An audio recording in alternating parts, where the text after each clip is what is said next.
This is Democracy Now!, democracynow.org, The War and Peace Report. I'm Amy Goodman in New York with Democracy Now!'s Juan Gonzalez in Chicago. Hi, Juan. Hi, Amy, and welcome to all of our listeners and viewers across the country and around the world. The U.S. government shutdown's entered its second week. A draft memo is circulating in the White House stating hundreds of thousands of workers who've been furloughed due to the government shutdown may not automatically receive their pay once the government reopens. The memo reportedly claims Congress must approve new funding for the workers to get paid, despite a 2019 law requiring furloughed workers be paid. On Tuesday, Trump said some workers, quote, don't deserve to be taken care of. Meanwhile, the Federal Aviation Administration's warned of staffing shortages at numerous airports.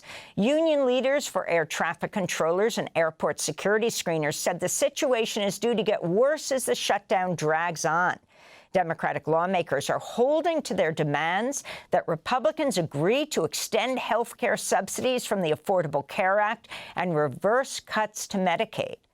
Earlier this week, Republican Congressmember Marjorie Taylor Greene made headlines for breaking with the GOP on health care costs. She wrote online, quote, I'm going to go against everyone on this issue because when the tax credits expire this year, my own adult children's insurance premiums for 2026 are going to double, along with all the wonderful families and hardworking people in my district, she said.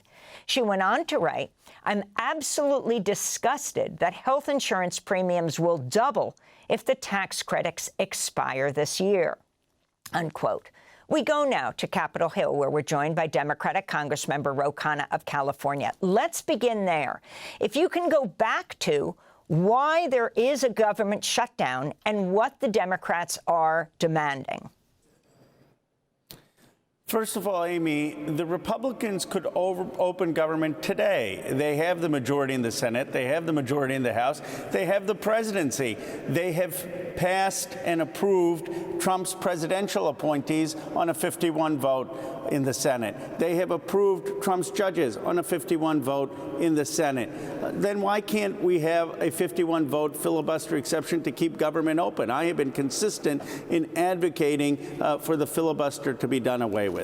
So the idea that they're blaming Democrats is absurd, and no one believes it. If they want Democratic votes, then they need to make sure that health care premiums don't double for ordinary Americans. I mean, the reality is that the Affordable Care Act tax credits expire, and that's going to mean health care premiums for 24 million Americans literally double.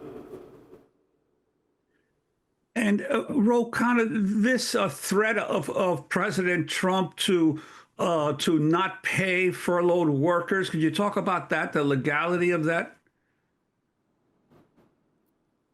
To not pay, I'm sorry, I didn't catch the phrase, to not pay for...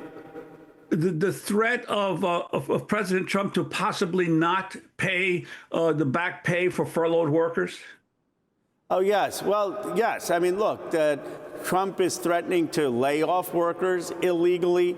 He's threatening not to pay back pay for hardworking folks who are keeping our airports running, who are in our parks and keeping our parks operational. This has never happened before in modern times in a shutdown. We always pay our troops. We always pay essential workers. And Trump is threatening both to lay them off illegally and not to pay them. By the way, Johnson hasn't called Congress in session to pay our troops. And the reason he hasn't called Congress in session is because he's so afraid of swearing in Adelita Grijalva, who's going to be on your program.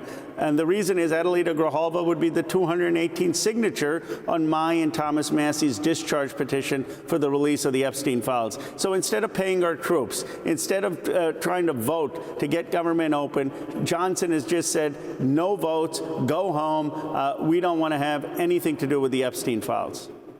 Thanks for watching Democracy Now! On YouTube. Subscribe to the channel and turn on notifications to make sure you never miss a video.